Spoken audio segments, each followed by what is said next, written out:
And who do we have with us today? Dianne. What's been going on with you, Miss Dianne, since the last time we spoke? Let's see. I went to Texas. Tell us about that. I went to see my son. Wow. Yeah. So yeah. How was that? It was a good trip. It was so good. Yeah. It was fabulous. So. What all did you do in Texas?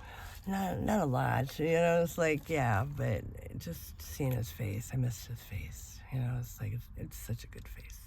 You see his soul in his eyes. He's got morals, ethics, integrity, honesty. I instilled it all, and he's a beautiful person. How old is he now?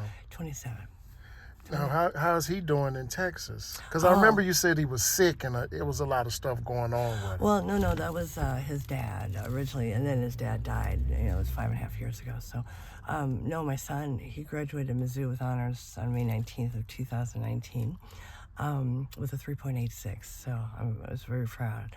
He was on full scholarships. So, he took his degree and he's I guess the finance manager of a real estate company in Dallas, Texas, and he gets to travel and close the deals, and he's Did he try to get you to stay? No, he'd never do that. It's like, he knew it wouldn't happen, because my job was to raise him. Do you ever see yourself going down there permanently, or are you going to stay kind of? No, I won't. I would never do that. It's like he's got his own life. It's like my job was to raise my son and for him to do well. So, what's happened to me, with everything, it's like that had nothing to do with him. It's like, it's not his responsibility. It's like I raised him to have a good life.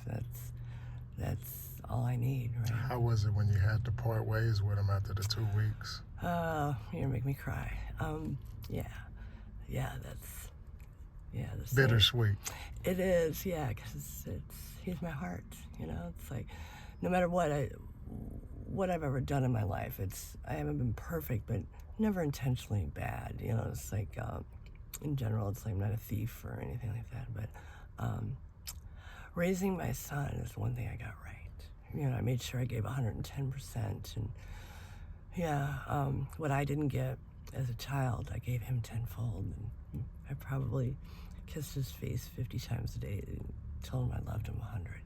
It's like, so it's like, but taught him and encouraged him, and instilled his confidence. It's like, but tried to always, I guess, to treat others like you want to be treated. It's not always going to come back. It just takes one person. It comes back tenfold, and that's all that matters, so, How's the neighborhood been treating you? Let's see, they're scandalous as they come. There's scandalous and there's great people, too. How do you deal with the scandalous? When you encounter the scandalous behavior, how do you? I just try to, I'm always by myself. It's like you always see me, it's like, rarely am I with people, and if you see me standing or talking to somebody, it's because they stopped me, not because, people usually show their colors within 2 to 10 minutes, just let them proceed to talk, it's like, and they feed you the persona that they think you want, and then, it's all bullshit. How have you avoided the scandalous behavior and the street mentality? How have you steered clear of that? Of not becoming the same, you mean? Yes. Because my father died when I was 8, but my dad came into our lives when I was 12. I gave him hell for a good 5 years, I was pissed off at the world and took it out on him, poor man. And when I was 17, we became best friends, and everything that he was the best man I ever knew in my life. His morals were in place, his integrity, his honesty, everything. Honesty, his work ethic was impeccable. Never said a bad word about anyone. He'd smile, had the weight of the world on his shoulders. So what he instilled in me, if it's not yours, you don't need it. Someone worked very hard for it. It's like, remember, think about having someone taken from you and teaching me. And yeah, he had this wonderful way of telling a story and taking a long way around, but he wouldn't give you the answer. He made you think. So yeah, and he always wanted me to use my brain. It's like, think about it. So yeah, it's like, yeah, so I'm not scandalous because of that. He's looking down on me. He left me 13 years ago suddenly, and my bestest friend in his life, in this world, and I would never let him down. So yeah, so How have you been faring in the cold weather? It's getting ugly out here. terrible because I'm anemic and I weigh about 100 pounds. So I got frostbite last January, so my fingers, I still can't feel the tops of them. So trying to, I'm not faring very well. Yeah, it's like, so I bitch, moan, and groan every day. Yeah, like it. And literally every time I hate the cold. That's all I say. That's why I said, do you ever see yourself going?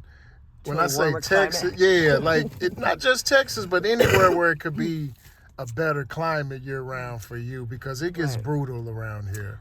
It's so funny. Yeah, probably not. I'll probably die here in St. Louis. Yeah, it's like, this is.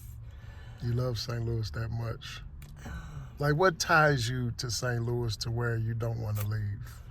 Probably the memories of all the people who left me, so yeah, they're all gone, but yeah, for a moment you see something or a place, and you're like, yeah, A healthy reminder. oh, it's a good reminder. It's like always a sad moment afterwards, probably because there's no new memories to be had, so yeah, but yeah, if I leave this place, I leave all it brings back a stupid memory that I didn't even know I remembered. I mean, it's like, a moment in time. That's all it was. It's like, but it was my moment in time, so, and yeah, I guess all those minutes mattered, so. There's so much chaos, there's so much drama, there's so much malarkey that goes on around you. What keeps you covered and protected, in your opinion?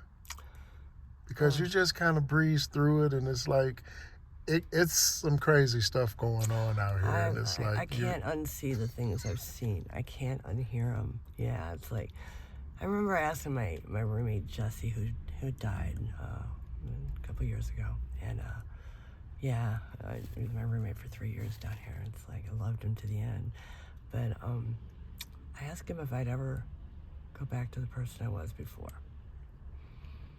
And I remember he looked down. When he looked back up, he had tears in his eyes. He said, well, he said, but you're strong enough, you'll handle it. He said, never seen a stronger little white girl in my life. It's like, and that's what Mama used to say. She used to say, strongest person I've ever known in my entire life. You've endured more pain and more hurt and everything. You always stand so proud and so strong. And you just pull your big girl panties right back up, and you're like, I got this, So, yeah, it's like, yeah, like I said, I'll meet one person, and they give back tenfold. It's like, it restores my faith in humanity. I'm literally, without that, I'm like, thank God. It's like, yeah, thank God you came into my life today. I needed you. You know what I mean? It's like, cause, yeah. And we appreciate you taking time out with us once again and sharing your thoughts with us. And if it's anything on the closeout that you want to leave us with, Miss Dianne, you're more than welcome to leave it at this time. I say smile like there's no tomorrow. One thing in life that's for sure, the only thing, things will change in the time it takes to breathe. Tomorrow's never promised for any of us. So, yeah, no matter what happens every day, I smile. So, yeah, because I'm not going out with that little line between my eyes that I get all the time or whatever. I'm like, okay, shake it off. And, yeah, just smile. God gave me another day, another moment. It's like, yeah. And it's funny. It's kind of like the parking lot right there, Grand and West Florissant. All that trash is in there a lot of times in the summer. And all this dirt, and everything's ugly around you, but there's that one flower, one little purple flower that grew up. And I'm like looking, I'm like, in all this ugliness, there's beauty. You know what I mean? It's like always so. And I meet people all the time that, it's like, this is why I was here this long and for this moment, just to meet this one person that, it's like, they gave me the extra breath I needed to keep going, so, so smile like there's no tomorrow. We appreciate you, Miss Dianne. We thank you, and we wish you all the best. Thank you.